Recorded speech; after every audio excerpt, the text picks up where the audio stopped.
E aí, moçada do nosso canal Território da Bio, tudo tranquilo com vocês? Show de bola? Galera, lembre sempre de ativar o sininho das notificações, ó, tá certo? Quando surgir algum vídeo novo da biologia ou da química, você vai receber de primeira mão. Compartilhe o canal Território da Bio com a galera, porque nós temos, ó, muita coisa massa para vocês, muita coisa boa.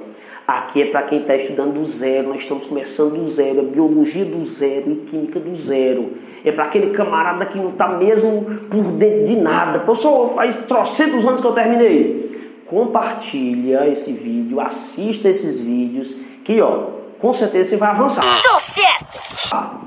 Biologia e em química também, tá certo? Moçada, semana passada nós começamos o estudo da química, só que daquela aula nós trabalhamos mais a questão do surgimento da química como ciência, o estabelecimento da química como ciência. Quem não viu, procura lá no canal, tá certo? Que vai estar lá, ó, beleza? Então procura lá no canal para ver essa questão do surgimento da química. Nós falamos um pouco sobre os filósofos, o papel da filosofia para o desenvolvimento da química e para o surgimento da química como ciência, tá certo? É mesmo, é? Então, hoje, nós vamos dar continuidade às nossas aulas de química, só que nós iremos trabalhar hoje com as propriedades da matéria. Então, nós iremos trabalhar com as propriedades da matéria. Professor, está muito desligado com aqueles outros assuntos? Não, não está desligado, é tudo bem conexo, tá certo? Os camaradas que estudaram os átomos, os cientistas que estudaram os átomos, eles trabalharam em laboratório com alguns processos, levando em consideração, sabe, isso aqui, ó, propriedades, características dos compostos, beleza? É claro. Para nós viajarmos nas características dos compostos, seria muito bom nós relembrarmos mudanças de estado físico. Por quê? Algumas características, elas vão depender muito do estado físico do qual o composto se encontra, beleza? É claro. Professor, em relação a estados físicos, nós podemos destacar o quê? Nós podemos destacar os estados sólido, como eu estou representando nossa aguinha sólida aqui.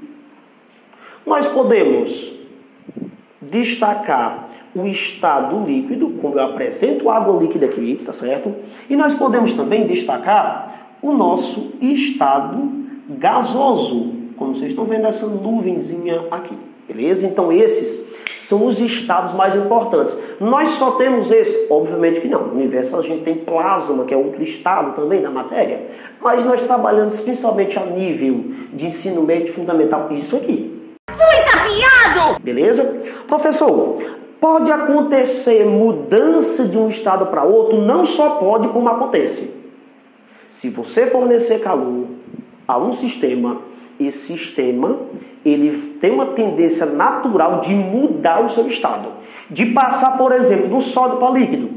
Quando você pega uma pedrinha de gelo que nem essa, ela não vai passar para o estado líquido de qualquer jeito. Você vai ter que fornecer energia. Por isso que você, quando tira a pedrinha de gelo dentro da geladeira, ela derrete por conta da temperatura, por conta do calor, que é diferente, tá certo? Detalhe, calor você já sabe na física que é energia térmica que transita de um ponto para outro, né? Então essa mudança, professor, como é que nós vamos chamar isso aqui? Essa mudançazinha, ela será a tal da fusão.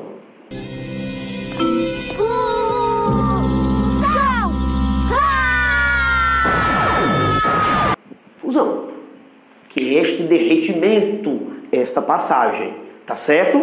Professor, mas se eu já tiver uma substância, um sistema no meu estado líquido, como é que vai acontecer essa transição? Se eu quiser passar para o estado gasoso, eu vou continuar fornecendo energia? Sim. Então esses aqui nós chamamos de processos endotérmicos. É o quê? Vão se familiarizando com os termos. Então, processo endotérmico de absorção de calor. Ah, agora eu entendi! Essa passagem nós chamamos de evaporização. Professor, eu acho que eu aprendi errado na escola. Eu aprendi outros nomes. Não. Eu creio que você não tenha aprendido errado. É porque a vaporização, ela às vezes é chamada por outros termos, ela é chamada por outro nome. Certo? Com certeza, vocês já ouviram falar de uma tal de evaporação.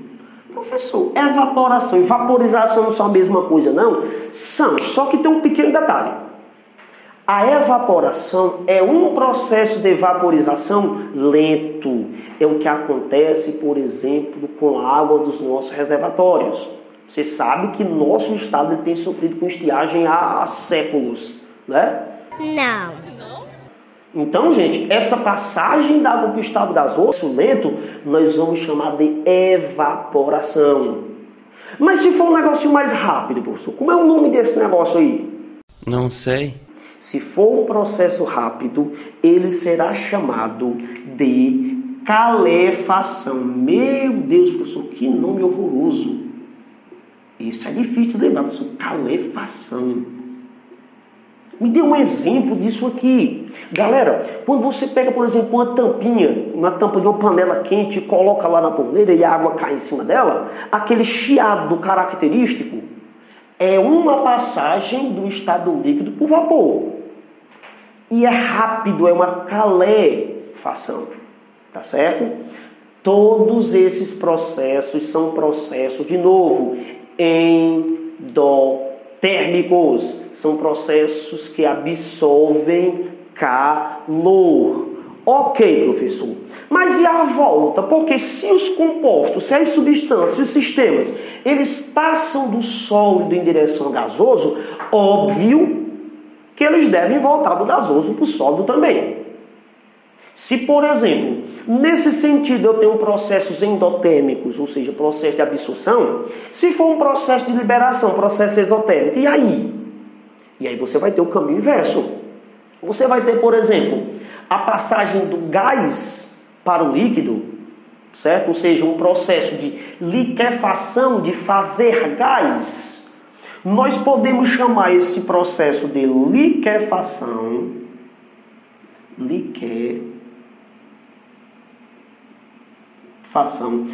ou também de condensação. Isso é uma condensação. Ah, você então tanto faz eu usar um como o outro, tanto faz é Zé e José, é Chico e Francisco, é Toninho e Antônio, é o mesmo cara, tá certo? Então o que você utilizar, ó, tranquilo. O importante é sacar que é gás voltando a ser líquido, é vapor voltando a ser líquido, tá certo? O termo correto é vapor, né? Então é voltando a ser líquido, tranquilo? Prof, mas se eu tiver o congelamento, quando acontece que eu coloco água lá no nosso congelador, lá na bandejinha, e com o tempo eu tenho umas pedrinhas ali. Eu tenho uma passagem do líquido para o sólido. Essa passagem do líquido para o sólido eu vou chamar de solidificação, ou seja, fica sólido, é ficar sólido, ok? Não me diga! Galera, isso aqui ele pode ser trabalhado muito no ciclo da água, que é um dos ciclos biogeoquímicos muito importantes, que você tem que estar antenado para isso aí. Tá certo? Então, ó, as mudanças de estado físico, professor, é coisa de 8º ano de nono, concordo. Agora, em vestibulares você pode encontrar algo relacionado com mudança de estado físico da água, por exemplo, que é um dos pontos muito trabalhados, não só em Enem, mas em vestibulares de um modo geral. Tá certo? Então, ciclo da água com foco em mudanças de estado. Se antene para esses detalhes. Professor, existe uma temperatura específica para ter essas mudanças aí? Galera, tudo vai depender da substância em questão. Agora, cada substância, ela possui a sua fusão e a sua ebulição ou a sua vaporização especial. Como é que nós chamamos esse ponto? Esse ponto nós iremos chamar de Temperatura, obviamente, de fusão, tá certo? Que para cada substância eu tenho diferente. É uma propriedade específica da matéria, uma propriedade específica. O que quer dizer que muda de uma para outra. A água, ela derrete a uma temperatura a 0 graus a 1 atm de pressão. Se eu for analisar uma outra substância sólida, eu vou ter uma temperatura de fusão diferente. É uma propriedade específica da matéria, tá certo? Algumas vezes você pode encontrar um PF, ponto de fusão. Mas eu não gosto desse termo, porque parece com outro, por exemplo, um prato feito. Ah, me deu um PF aí. Eu prefiro TF, temperatura de fusão. Tá errado? Tá não. Tanto faz um, tanto faz o outro. Beleza? Ok? E essa passagem da água líquida ou de qualquer líquido para o seu estado de vapor, professor, é uma temperatura de vaporização. O meu raciocínio está errado, professor? Tá não, está correto. Agora, nós não chamamos de temperatura de vaporização. Nós chamamos isso aqui de temperatura de ebulição. Então, tem temperatura de fusão e tem temperatura de ebulição. Propriedades específicas da matéria, tá certo? Recapitulando, batendo sempre na tecla, são propriedades que servem para você identificar qual substância eu estou falando. Essas são as nossas propriedades específicas da matéria, tá certo? Professor, esse é o esquema, e graficamente, se eu fosse ver esse negócio aí, graficamente, moçada, um gráfico como esse que relaciona tempo, né, com a minha temperatura em graus Celsius, gráfico, ele pode trazer para vocês as informações que você quer em relação aos valores de fusão e valor de ebulição. Por exemplo, nós dizemos que nós temos nesse ponto a tal temperatura de fusão. Se eu tiver uma substância pura,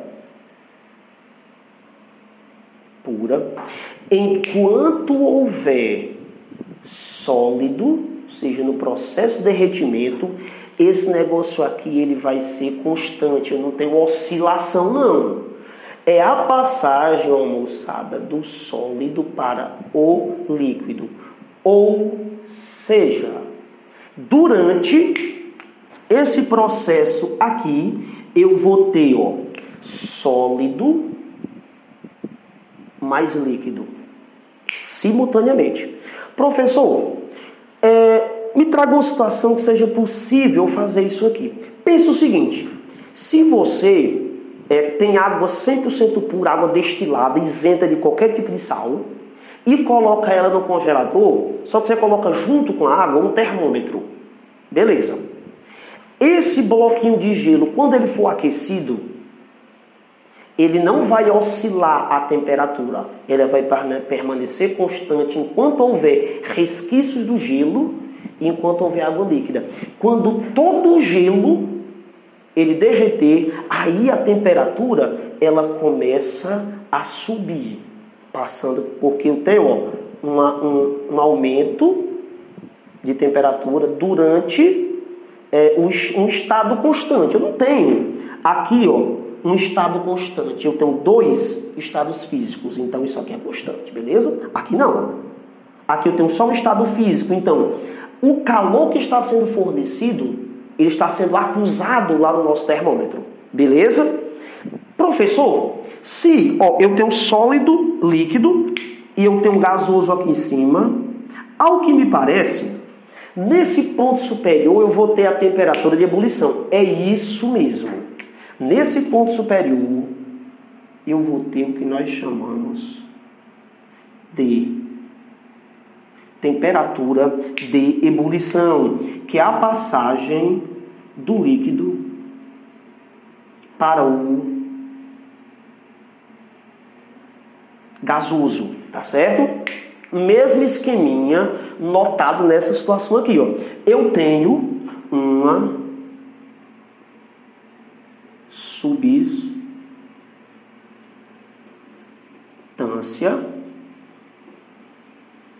pura. Eu tenho uma substância pura. Então tem essa passagem do líquido para o gasoso. Também constante durante todo o processo de vaporização. Esses são gráficos de substâncias puras, certo? No qual nós relacionamos tanto uma temperatura de fusão como a temperatura de ebulição. Ah, professor, agora sim, eu já comecei a me enveredar por esse caminho. Eu estou começando a sacar alguma coisa. Eu já consegui puxar lá da minha memória alguns assuntos que parece que estavam mortos. Então, agora sim. Então, nós já temos base para os nossos próximos encontros, beleza? Então, antes da gente se despedir, não esqueçam, assina o canal, compartilha, ativa o link lá, ativa o sininho das nossas notificaçes, tá certo? Tá aqui em cima, ó. Então, moçada, ó, até o nosso próximo encontro com a nossa maravilhosa química. Valeu!